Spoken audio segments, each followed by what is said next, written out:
Hi everyone, it's Ali again with another card making video. This time I'm going to show you how to do a pop-up box card for Mother's Day. Now the template I'm using for this card I actually just got from a website, this Stamp with Jen, and I like this one because it fits into an Australian size envelope really nicely. I have ordered a Lawn Fawn scallop pop-up box die, which I'm looking forward to that arriving, but it hasn't arrived yet, so I'm still using my template for the pop-up box. So I've just used that template to cut out a piece of craft card, and there's the strip that I cut off the end, and I'm going to keep that because that's the perfect size to fit inside the box to form those two pieces that sit inside the box to attach all of your elements to. And I'm just going to cut along those score lines that I've got, just down to that centre or near centre mark, and then cut off the little tab pieces at the end. And this creates a little tab for you to be able to close your box. So that little tab on the end, I usually use my bone scorer to crease those where I've done the folds. And that little tab at the end, I just use some double-sided tape and close that over. And that forms your box. So then you want to fold down 3 of those flaps, only 3 because the fourth one is going to be the back of your card or the back of your pop-up box card. And just score them with your bone scorer to make sure they're nice and neat. And I just thought I'd like the edges to be a little bit more detailed, so I just used a punch to punch a scalloped edge along there, but you don't have to. You can leave them square, or you can use a corner rounder to round the corners as well. It just gives a little bit more of a feature on the ends. And so when it sits flat, that's how it sits to put in the envelope. So now I need to put those 2 little pieces on the inside of the pop-up box to attach all of my elements to. And that little strip that I cut off before, I'm just going to use that because it's got the perfect score lines to fit. So I just cut that in half, and I've just shortened those little tabs on the end a bit. And I just use double-sided tape on those little tabs and attach them onto the inside of the pop-up box. I usually just look down in and see if it looks even on each side, and I attach one side quite firmly and leave the other one a bit loose, and then when you close it, it fixes it and it makes it sit straight, and then you can push tight and make the double-sided tape secure. So just added both of those into the box, and that's pretty much it for the base of the pop-up box. So now I'm going to make my flowers to put in the box. And I'm going to use an Altenew stamp set, Peony Bouquet, and a Colour ink pad. And so I'm going to also use my MISTI because it's just easy to get the stamp, when it's a multi-layered stamp, get the stamp positioned in the right place for each layer. I'm just going to get that in the correct position, and then I'm going to use this Colour pad, which has a variation of colours. I'm just going to start with the lightest 3 colours and just gently move the pad across there. And I usually stamp twice to get a nice clean impression. Just make sure to use the same section of the pad, the colours of the pad for each stamping. Then for the second layer, just going to position that on top of that base. And I usually use 2 points, one at the base of the flower, and there's a little edge of a petal that I really find handy to line it up with. And I try and line each layer up with those points.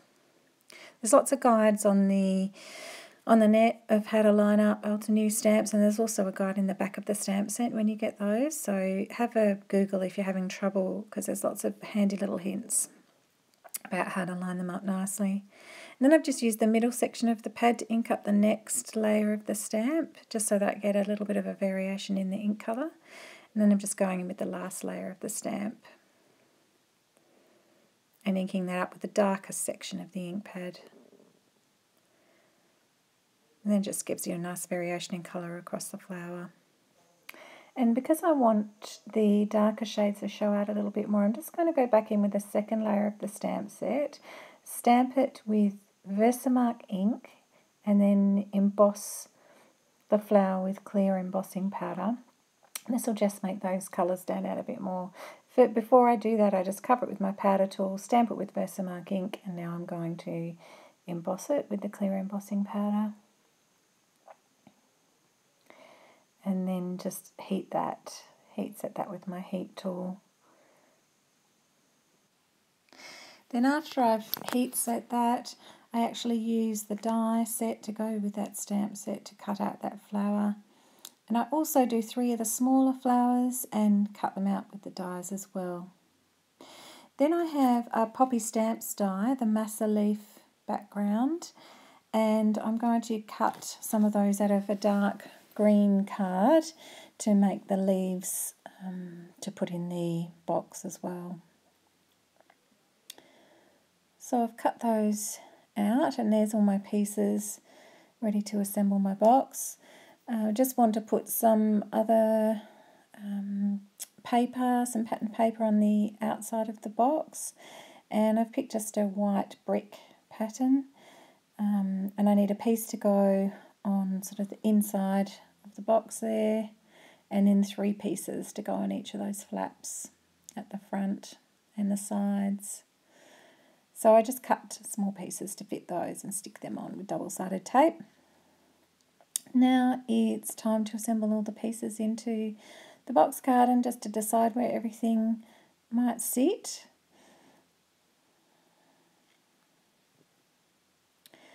And the way I attach my pieces into the box card is just to use thin pieces of acetate, and this just makes the flowers seem like they're floating in the box, which is a really nice effect. So I just cut thin strips of acetate, and then I usually attach them to the back of my flowers or my elements with just a little piece of double-sided tape.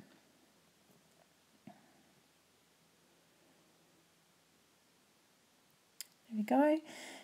And then I do that with all of those flowers. And then when I'm putting my pieces into the box, I just usually close when I've decided where I think I might have it, I close the box to make sure it's not going to stick out too far over the edges of the box, otherwise it won't fit into the envelope. And then when I'm actually putting it in, I do the same thing just so I can get it in the right spot and make sure that it's not going to overhang too far. And then I'm just going to attach my other 3 little flowers where I think they might go. There, and just check again and make sure it's not poking out the sides, and then start attaching the leaves. So once I'm happy with where all of that is positioned, I'm just going to put a few of the pieces of leaves on the flaps on each side of the box just to finish it off a little bit. You could put flowers and things on there too, but I just thought that might be a little bit too much, so I just put a few leaves on the side. And I just want to have a sentiment for the front, and I've used a rubber stamp that I had. I've mastered off and got the mum from the rubber stamp, and I have a For You, which was a clear stamp. I've just combined them there, stamped them in white white ink and then white embossing powder, and then punch them out with a Stampin' Up punch.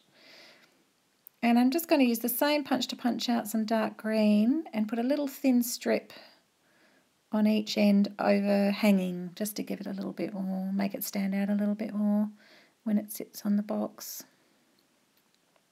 I just stick those on with a bit of double-sided tape, and then pop it up with some 3D foam just to give it a bit of dimension on the front of the card.